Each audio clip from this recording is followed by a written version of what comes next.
Siklusnya kan seperti ini, kita minjol ada kontak darurat. Nah, di situ kan banyak. Kemudian kita minjol. Nah, ketika minjol kita gagal bayar. Ketika gagal bayar, DC meneror kondar, kontak darurat. Nah, yang jadi masalah, kondar yang kita masukkan akan nama-nama polisi, Polres, Polsek gitu ya. Nah, kalau pinjamannya nggak ada yang tembus, hampir nggak mungkin ada teror kepada kondar. Jadi kalau nomor kita kemudian dihubungi oleh Polres-Polres tadi, what's wrong, ada apa? Masih dengan saya Mas Terjun, kali ini di sesi tanya jawab ya. Ini ada pertanyaan. Ini ada pertanyaan dari Fadli Putrajaya. Halo Jun, saya praktekin poin yang terakhir itu. Saya masukin nama Polres setiap kabupaten saya daftarkan sebagai kondar. Nah, sehari kemudian saya cek true caller saya, ada miss call masuk ke nomor saya dari Polres-Polres itu. Apakah saya melanggar hukum Pak Jun? Nggak ada pinjaman saya yang tembus. Hah? Tapi kok aneh ya? Nggak ada pinjaman saya yang tembus. Sehari kemudian banyak telepon-telepon yang masuk. Ini menjadi aneh. Kenapa kok aneh Pak? Karena teror itu data Anda, data yang tadi di handphone Anda, itu kan diambil oleh pinjol. Dia tidak akan menteror, tidak akan menghubungi nomor kondar-kondar Anda kalau Anda tidak gagal bayar. Nah, ini aneh.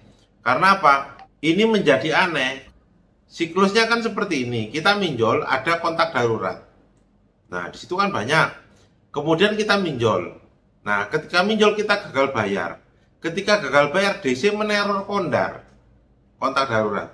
Nah, yang jadi masalah, kondar yang kita masukkan akan nama-nama polisi, Polres, Polsek gitu ya. Nah, kalau pinjamannya nggak ada yang tembus, hampir nggak mungkin ada teror kepada kondar. Jadi kalau nomor kita kemudian dihubungi oleh Polres-Polres tadi, what's wrong, ada apa? Berarti kan ada DC yang menghubungi Polres, gitu ya. Ada DC yang menghubungi Polres. Mendasari itu harusnya pinjaman Anda tembus. Nah, ini yang jadi masalah, kenapa tidak tembus? Tetapi ada teror ke kondar sehingga kondar menghubungi Anda. Nah, ini ada satu pertanyaan besar. Gitu ya. Jadi ada pertanyaan besar. Nah, karena seharusnya kalau saya kembali lagi ke awal, apakah saya melanggar hukum? Enggak. Jawab aja, kenapa kok kita jadikan kontak darurat? Saya kerjanya sopir, Pak. Ya, saya kerjanya sopir, sehingga di situ ada nomor telepon saya, nomor telepon misalkan Polres A, Polres B, Polres C, sehingga ketika saya ada sesuatu di jalan, saya tinggal telepon Polres. Itu maksudnya. Jadi seperti itu, makanya nomor telepon Polres-Polres saya simpan. Kemudian Pak, saya minjol. Nah, di pinjol itu ada nomor teleponnya Polres-Polres gitu. Memang enggak saya kasih nama Polres. Contoh misalkan ya, Polrestabes Surabaya, Jalan Cikatan nomor 1 misalkan. Saya kasih nama Polin Cikatan nomor 1.